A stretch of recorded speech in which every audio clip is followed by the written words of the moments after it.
হ্যাঁ মা, তখন তো আমাদের শাস্তি ছিল, যেমন মায়ের বকুনি, কিন্তু শেষ পর্যন্ত উনি আমাদের জন্য খিচুড়ি রাঁধতেন। আর আমি তখন চাইতাম যত বেশি সম্ভব কাদামাখি। মা দেখলে তো কাহিনীর শুরু, কিন্তু শেষে তার কাছে কোনো কিছুতে দয়া পাওয়া যেত।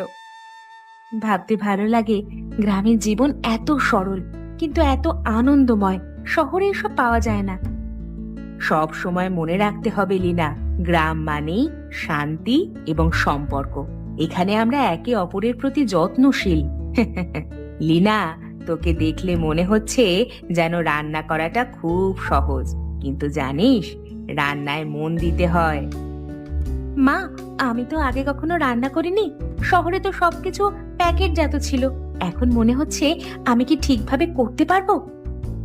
ভাবি, রান্না করতে হলে তোমাকে প্রথমে কিছু বেসিক জানতে হবে।